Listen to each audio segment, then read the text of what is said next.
បាទជំរាបសួរពុកម៉ែបងប្អូនទាំងអស់គ្នាបាទថ្ងៃនេះយើងមកដឹងពីថ្នាំរាកដែលបងប្អូនមួយចំនួនគាត់រាកឈូរាកមកសិតតែទឹក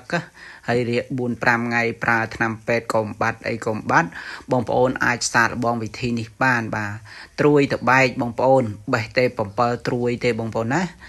ហើយទំពាឲ្យមាត់ហើយបងប្អូនដាក់អំបិលក្រួសទៅមកក្របទៅបាទទំពានៅក្នុងមាត់នឹងជាមួយគ្នាហើយចាប់ផ្ដើមលេបហើយចាំយើងហូបទឹកទៅតាមក្រោយមកអឹកទៅបានហើយបងប្អូនធ្វើបែបនេះរយៈពេលត្រឹមតែ1ម៉ោងឯងនឹងឃើញលទ្ធផលតែម្ដងបាទនេះគឺជាថ្នាំចាស់បុរាណបាទអញ្ចឹងសម្រាប់ពុកម៉ែបងប្អូនអ្នកដែលគាត់មានបញ្ហារាកអស់កម្លាំងលហិតលហៃបាទធម្មតាតែយើងរាកគឺវាអស់កម្លាំងខ្លាំងហើយអញ្ចឹងបងប្អូនប្រើប្រាស់ជាមួយត្រួយតបែកបាទគឺល្អមែនតើបាទនេះគឺជាថ្នាំ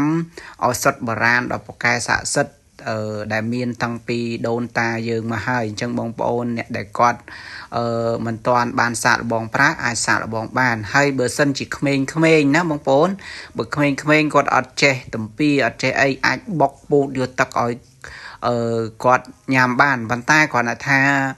ត្រួយតំបែកនេះវាហាងជាត់ហើយវាហាងល្វីងជាត់ល្វីងអញ្ចឹងណាបាទអញ្ចឹងពិបាកលេបបន្តិចតតែបងប្អូនព្យាយាមបាទធម្មតាថ្នាំខ្មែរវាមិនដូចថ្នាំពេទ្យទេថ្នាំពេទ្យគឺក្របយើងស្រួលលេបតែថ្នាំខ្មែរអត់ទេណាមានថ្នាំខ្លះទៅគឺល្វីងខ្លាំងថ្នាំខ្លះទៅគឺល្វីងតិច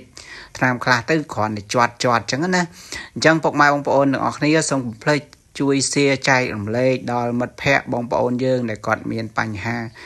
រាកអស់កម្លាំងលហិតលហៃនឹងបាទហើយបើសិនជាពុកម៉ែបងប្អូនទាំងអស់គ្នា